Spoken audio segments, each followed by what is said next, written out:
hogs are omnivorous scavengers that carry diseases, destroy crops, and damage endangered plants and animals.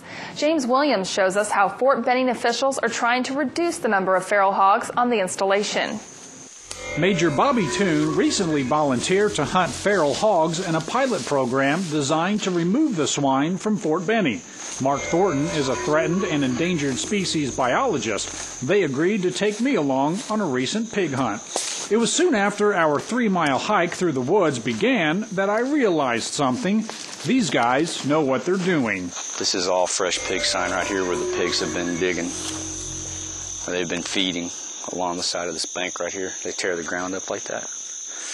That's probably the smell that we smell. I also soon realized that I didn't want to find out the origin of that smell. Yes, that is what you think it is. Now, Bobby was just joking around, I think. But seriously, he knows how to track pigs. It smells like pig, doesn't it? Locally, Bobby is known as the Pig Czar. He harvested 65 last year alone. Something's moving over there in the pound meadows. Let's go this way right here and be real quiet. Mark estimates that there are about 6,000 feral hogs on Fort Benning. It's invasive, and they take the resources from the native wildlife. So there are no benefits, and they're very destructive. Yeah. Probably the worst invasive species we have. Since Mark expanded the eradication program, hunters collectively kill about 2,000 hogs a year. But even with the hunting pressure on them, the feral hogs are growing at a rapid rate of 26%.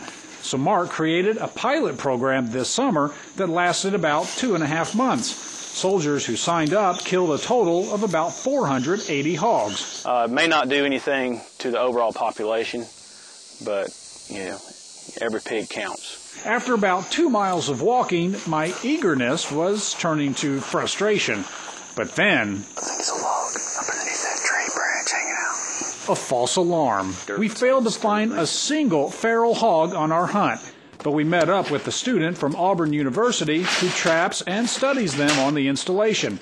Rob Holtfretter monitors the hogs' movement patterns, examines their genetics, determines control methods, and tests traps. And we'll catch that same pig, we call him Spot. We'll catch him in several different traps during the week, and we just let him go every time.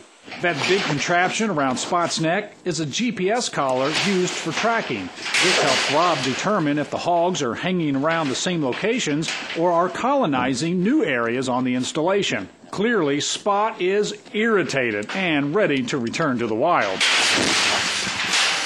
He's now free to go, just as soon as he finds the door.